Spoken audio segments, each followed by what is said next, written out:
Une conférence est là pour inspirer, pour changer parfois aussi le regard. Un livre, là je change un peu le temps, parce qu'un livre ça impacte idéalement, durablement. L'intelligence relationnelle. Ce n'est donc pas un concept, il s'agit de deux personnes, ou plus encore, qui vont tisser un lien et être au service d'une puissance invisible. Je ne veux pas être trop longue sur cette partie, mais le livre et l'édition, c'est une rencontre. Et donc c'est de l'intelligence et de la relation humaine avant tout. Absolument. J'ai tout de suite été séduit par le sujet d'abord, l'intelligence relationnelle, et j'ai compris très vite aussi que c'était le fruit en fait non seulement des recherches mais aussi de ce que Michaela transmet lors de ses conférences.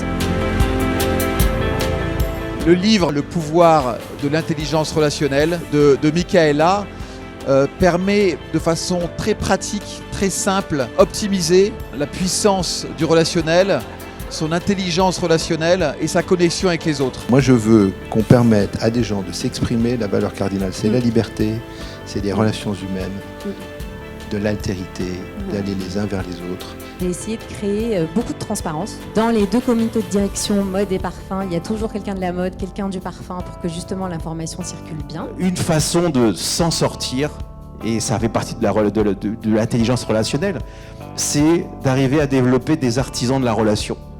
Et il ne peut pas avoir d'artisan de la relation sans intelligence relationnelle. Mais finalement, avoir quelqu'un qui a pris le temps de prendre du recul pour faire une synthèse de ce qui se fait de mieux sur le marché, interroger les bonnes personnes, ranger tout ça en termes de concept, je pense que ça nous aide à avoir finalement accès à plein de cerveaux rangés dans un livre. Et je pense que le seul risque qui peut être en lien avec l'IA et la créativité, c'est l'uniformisation de l'art et le fait que tout le monde va générer la même chose parce qu'on ne va pas titiller l'IA, on ne va pas essayer d'aller un peu plus loin dans la réflexion. On sait très bien que dans l'innovation, de manière quasiment systématique, c'est qu'on a un outil technologique à notre disposition et que le travail, il est de trouver un sens éditorial et de trouver un sens artistique à cette technologie. Et comme toujours dans ces technologies, il y a le meilleur et le pire. Je pense qu'on a été un peu trop surnourri dans la science-fiction, dans les romans ou dans les films, avec à peu près tout ce qui pourrait arriver de pire grâce à la technologie.